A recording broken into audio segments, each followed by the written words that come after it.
I'd like to introduce a smart, determined 24-year-old woman who is currently participating in Unity Care's Transitional Housing Program.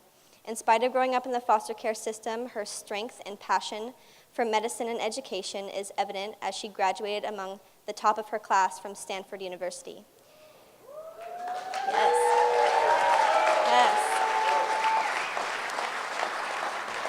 Please welcome this year's 2018 YouthLive speaker, Joelle Williams.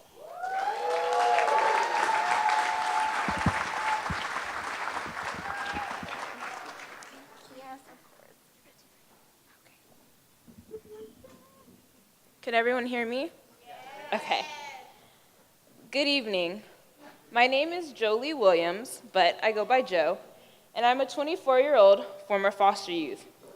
It's hard to believe that just about 3 years ago, I was sitting in this very audience listening to another former foster youth share her story. And tonight, I get to share mine with you.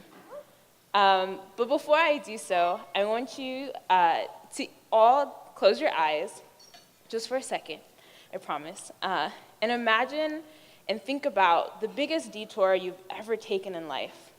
What was the detour? What did it feel like? How did that big detour of your life help you to get where you are today? You can open your eyes. Writer Angela Blunt once said, "Sometimes the most scenic roads in life come from the detours we didn't mean to take." For the past year, though, I have been struggling to make sense of my biggest life's detour, which has felt more like a ditch than a scenic road. In order to understand the significance of my detour, we have to start at the beginning of my journey with my mom. Like many foster youth, I've been through many ups and downs with my family, and in particular, my mom. As a visual reference, I look just like her. We're the same height and the same skin color. She is an avid reader and loves Black romance novels. She used to be a teacher, and her favorite subject is math because she says there's always one right answer. We are both very imaginative and creative, and when I was little, she would share with me and my siblings interactive bedtime stories that did a better job of keeping us up than putting us to bed. When I think about these positive aspects of my mom, it makes me feel like she could have been the perfect mother for me. But unfortunately, her illness got in the way. My mother has bipolar disorder. For those of you who may not be familiar with this disorder, it is a brain disorder that is marked by unusual shifts in mood, energy, and activity levels. At some times, people with bipolar disorder can be very elated and up in mood, or very down and depressed. One of my first memories is of my mother during a manic phase, during one of her elated moods. We lived with my grandma, and whenever my mother got off her pills and had a manic phase, my grandmother would kick her out. I was about 6 or 7, and I watched my mom through the screen door rock back and forth, talking nonsensical things to my father, who had been dead since I was 3. Watching her, I felt very helpless, wanting to help, but feeling very confused. I never knew what to call these moments when my mom would act erratic and out of control. Whenever she was on her meds, like my family would call it, she would be fine. She would go to work and everything would be good. But when she would get off her meds, she was no longer doing work and was back on the porch, rocking back and forth. At age 9, I was taken to live with my aunt, uncle, and numerous cousins in Arizona. I remember getting in the car with my uncle on the way to the airport, and my mom waved at me, thinking I was just going down to the corner store, but I knew I wasn't coming back. I ended up living with my relatives in Arizona for 4 years. When I was 13, my mom got a second chance. I moved back, and everything seemed perfect. But then she stopped taking her medicine again. This manic episode was worse than any I'd remembered. She and my grandmother would get into yelling matches well into the night, which interfered with my ability to get to school. My mom had instilled in me a love of learning, but even my grades suffered during this chaotic time. Neighbors filed reports to Child Protective Services, and social workers began to come around, trying to talk to me. At first, I was scared and didn't want to say anything out of fear of getting in trouble. But with a yearning for stability and encouragement from my relatives, I told my truth. I had made a vow early on in life that I was going to get to college, and I would not allow my mother's illness to deter me. So, at age 14, I entered foster care. After about 5 months at a foster home in Compton, I moved to the Bay Area to live with relatives. Throughout my childhood, I lived with 3 different sets of aunts and uncles, as well as an assortment of cousins. My aunts and uncles provided me with homes in good neighborhoods, access to good public schools, and a greater sense of stability. However, I will tell you the tale of many foster youth. I didn't feel that I was treated the same as my cousins. I always got in trouble more and was in constant fear of being told I would have to leave, which did happen, twice. I had a puzzling relationship with my mom at the time. I had a strong aversion to her, but at the same time, I wanted a mother figure just like my cousins had, who could love me to no end. I had a hard time with relationships with my aunts in particular. I was seen as the problematic child and just felt misunderstood and unloved. Looking back now as an adult, I don't think that my aunts and uncles did not love me. I think they just failed to love me unconditionally, which is unfortunate because many foster youth come with conditions. We may come with trauma, attachment issues, behavioral problems, just a little more broken and in need of a little bit more love. Thus, there I was, stuck between a mother who loved me unconditionally but could not take care of me, and aunts and uncles who took care of me but failed to love me unconditionally. Thankfully, I had always felt loved by the education system growing up. Sadly, this isn't the case for most foster youth, as only about 50% of us graduate high school on time, and only about 3% of us graduate from 4-year institutions. But growing up, I didn't know about any of this. I just knew that college was my gateway to freedom. So, on December 12th, 2011, after all of my hard work and dedication in school, my dreams became a reality. I was accepted into Stanford University.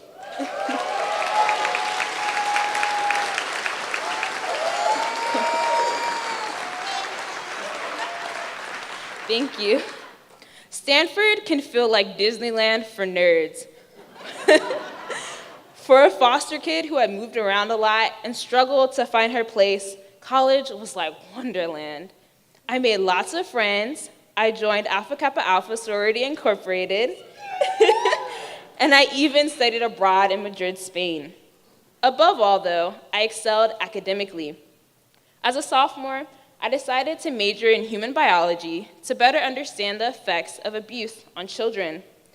When I was 14 and entered foster care, I vowed to make the system better for other foster youth like me. And when I expressed this desire to my advisor, Dr. Barr, he introduced me to interview-based research. Through my research, I learned that there are high rates of young pregnancy in the foster care system, and that these moms are at an increased risk of having their children taken away from them, like we were taken away from our parents. So as a part of my senior thesis, I interviewed 9 youth in the foster care system who were young mothers in LA County. I wanted to better understand what natural protective factors these young mothers might have that could protect against their children entering the foster care system like us. The research project made me realize that I was on the right path. I finished my time at Stanford strong, graduating among the top in my class with honors and a 3.9 GPA.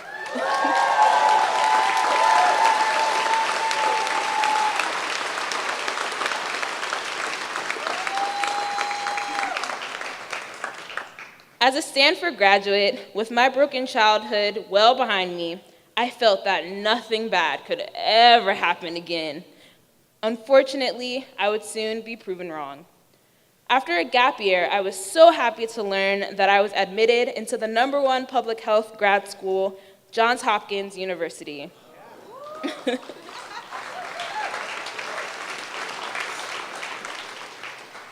In August of 2017, I moved to Baltimore, Maryland to start school. The first 2 weeks there were like a whirlwind, probably the best 2 weeks of my life. But after those 2 weeks, instead of checking in for grad school orientation at Johns Hopkins, I was checking into Johns Hopkins renowned hospital for displaying symptoms of mania. Days leading up to this, I knew that something was off. I felt off kilter, unbalanced, too happy and too excited, but I just couldn't pinpoint it. Never in my worst imagination would I imagine I would be diagnosed myself with bipolar disorder. Yes, the same illness my mom has. After 2 unsuccessful hospital stays in Baltimore, my family moved me back to my hometown of LA. After a total of 4 hospital stays, an enormous fight with my family, and a move back to the Bay Area, I finally came off of my mania high. 1 year has passed, and sometimes it feels like the nightmare isn't over. I will give you a small glimpse of what living with bipolar disorder has been like for me. After the extreme highs of mania, often comes the deep lows of depression. I've been mad at the world for ripping me away from my dreams, for selling me fool's gold in the form of a graduate program I could not complete. The medications have changed the shape of my body such that I don't recognize who I see in the mirror. At the darkest moments of this nightmare, I have battled with extreme suicidal thoughts.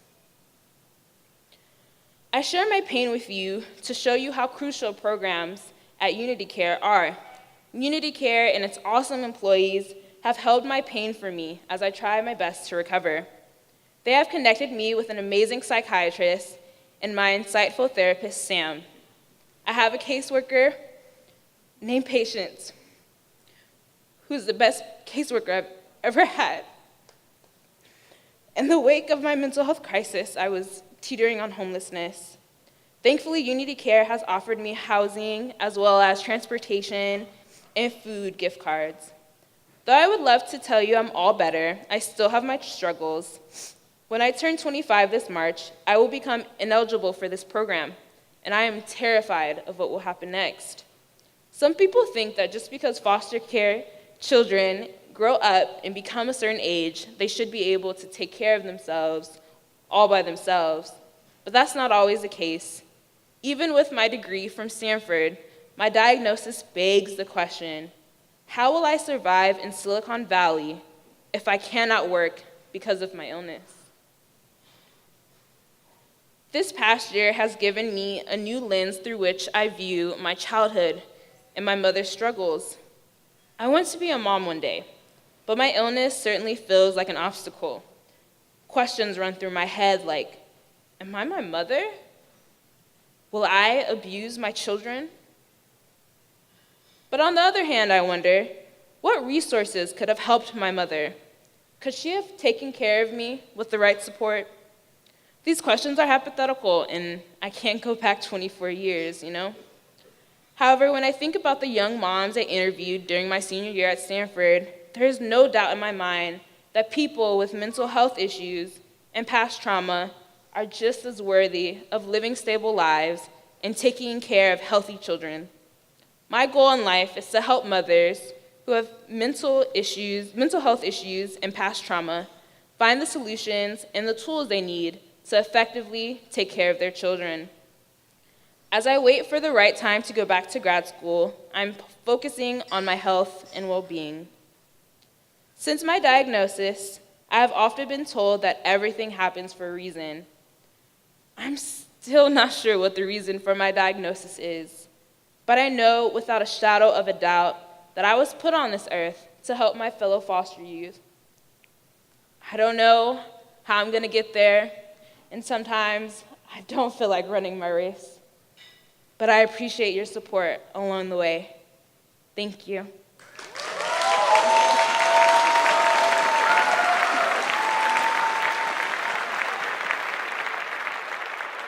While I'm up here, I wanted to specifically shout out 4 people, some of whom I mentioned already. Patience, my caseworker, I know she's somewhere here, maybe. She's back there. Sam, my therapist, stand up, Sam. Deatra, one of my best friends, and Linda, who has helped me so much with my speech. And I just want to say that living with bipolar disorder isn't easy, but these women make it a little bit easier. So, thank you.